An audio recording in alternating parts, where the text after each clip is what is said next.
Hello বন্ধুরা, কেমন আছো তোমরা সবাই? তো আজকে না বাড়িতে বানাচ্ছি মোমো। আসলে ডোডোটা একদমই কিছু খেতে পারছে না, তাই ভাবলাম একটু বাড়িতে মোমো বানিয়ে দিই।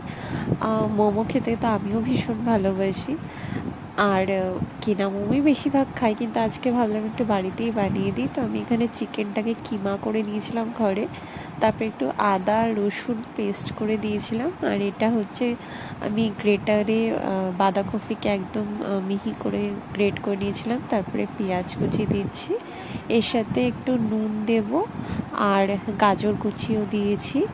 আর এই সোয়া সসটা তো মাস্ট, এটা দিতেই হয়, আর একটু গোলমরিচের গুঁড়ো দেবো।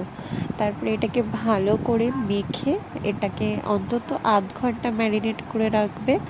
আমি আরও বেশিক্ষণ রেখেছিলাম, যত ম্যারিনেট করবে ততই ভালো লাগবে এটা খেতে। তারপরে আমি মোমোর ডোটা বানিয়ে নিয়েছিলাম। এখানে ময়দার মধ্যে আমি একটু সামান্য নুন দিই, ভালো করে একটু শক্ত শক্ত করে বানিয়ে নিয়েছিলাম। তারপরে এই ডোগুলোর থেকে একদম ছোট ছোট করে বলের মতো করে লেচি কেটে নিয়েছি।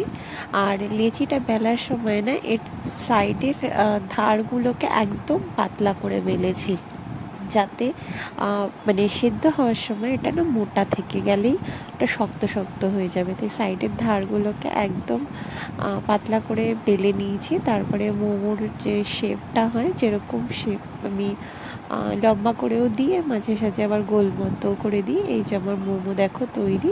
এবার আমি এটাকে স্টিমে বসিয়ে নেবো। যেহেতু আমার মোমো স্টিমার নেই, তাই একটা ডেচকির মধ্যে আমি জল নিয়ে তার মধ্যে ওপরে যে ঝাঁঝরি থালা আছে ওটা দিয়ে ঢাকা দিয়ে বসিয়ে দিয়েছি।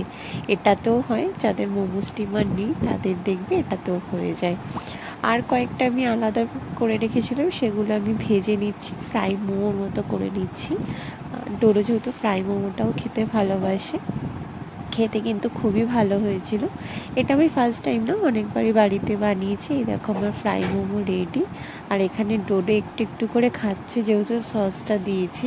আজকাল মোমো চাটনি বানাইনি, মোমো চাটনিটাও আমি মাঝে সাঝে বাড়িতে বানিয়ে নিই, আর খেতে কিন্তু খুবই ভালো হয়েছিল।